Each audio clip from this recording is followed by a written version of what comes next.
some breaking news. The small boats crisis has reached a major milestone today, as more than 35,000 migrants have now crossed the Channel illegally this year alone. Now, GB News can exclusively reveal that at least 750 migrants made the crossing from France so far on Wednesday. It's just utterly ridiculous. We'll bring you more on that as and when we have it.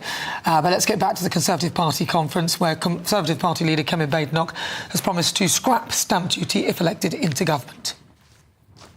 I have looked at the rates you have to pay to see if we can lower them. I have decided that we can't, because that simply wouldn't be enough. Conference, the next Conservative government will abolish stamp duty on your home. If only. Whilst addressing the Tory conference in Manchester, she also vowed to cut tax and accused other party leaders of shaking the same magic money tree. Right, let's cross over to GB News political editor Christopher Hope, who is live at the conference in Manchester. Although, Christopher, I wanted to get your reaction on that breaking story today. 35,000 that we've reached as of today.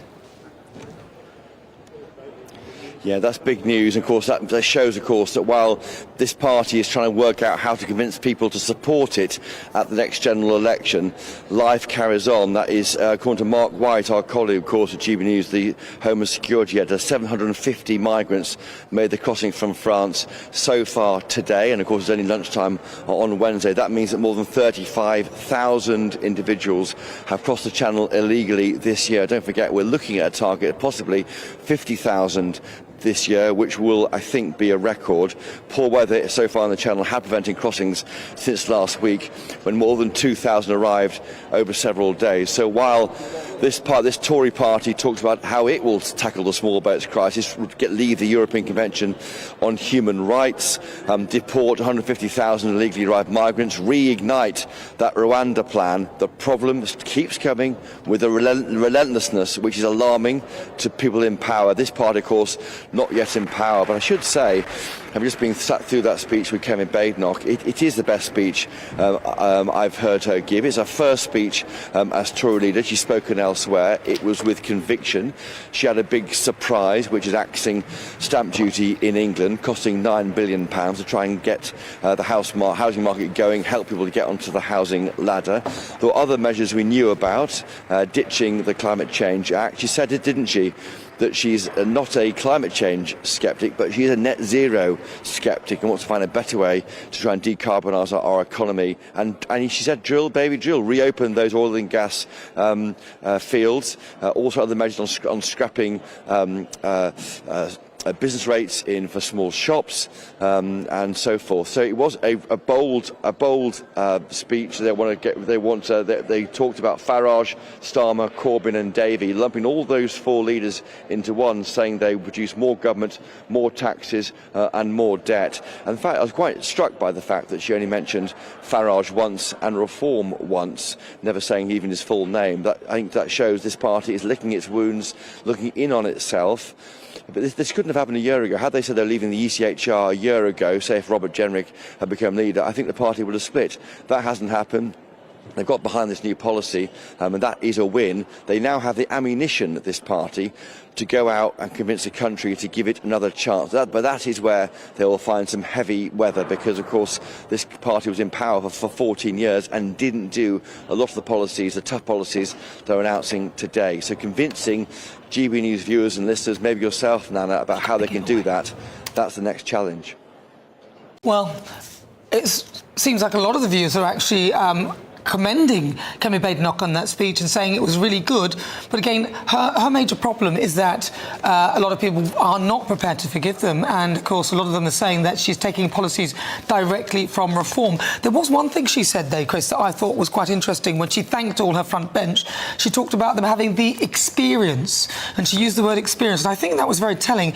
That was kind of, for me, a little snub to Reform, who may have good sound bites, but not really experienced people joining.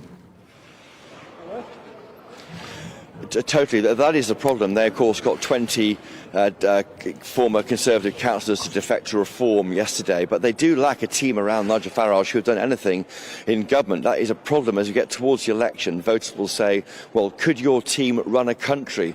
Nigel Farage is all too much on you. Around here in the various meetings I've been at, they've been saying Reform is a one-man band. There's only one person who does anything there, and if that person wasn't there anymore for whatever reason, the party's support would collapse like a souffle. So that is the concern for Reform UK. This party does have a team of people who have run these big jobs, but again it goes back to the point of why Reform's doing so well in the polls. Trust. How can they earn the trust to be given that mandate to deliver at the next election? But I think for the first time in a year, the Tory parties are back in the game. They've got a long list of policies to try and talk about on GB News and elsewhere, and let's see if it cuts through. It was interesting, I think, in the hall, of course, and it's always never the same as how it's received elsewhere in the country, but in the hall, they absolutely loved it, and they kind of got reminded, I think, why they voted for Kemi Badenoch by a factor of 2 to 1 just over a year ago. Of course, there was issues for her on the horizon, notably letters of no confidence can go in her leadership after about 3 weeks' time from now. And then, of course, we're looking into the budget, and after that, the May local elections and the elections in Scotland and Wales, and that will be the referendum on her leadership. But right now, she's given herself a fighting chance of getting through those difficult issues. And she also managed to make the party seem united, which, as we know, people don't vote for the divided parties. And the big problem with the Tory party was that they spent all their time arguing amongst each other. And one of the comments she made was that whilst we were all dealing with gender ideology, China were building power stations, 5 at least. And that's a point she made as well. That's right. I mean, one of her points there about almost an attack on the planning system, which Labour would certainly share. I thought it was interesting on the issue of street safety. She said there that she wants officers not chasing tweets but chasing thieves. She would triple stop and search, freeing them from pointless paperwork. A big applause at the beginning, of course, for her support for the farmers, saying these are our backbone, these are our people. Why is this government going after them? She said, of course, she would remove VAT on private schools. We know that already, but I think it did touch a chord.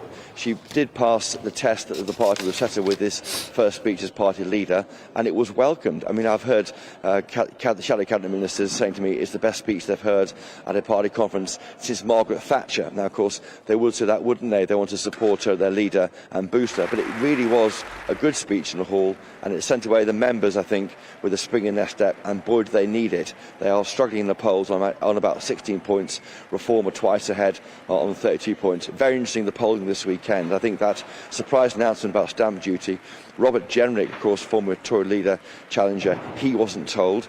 I'm not even sure that James Cleverly was told. He wouldn't tell me when I interviewed her. I've been told it was held so closely with just Mel Stride, the Shadow Chancellor, and Kevin Badenoch knowing that announcement.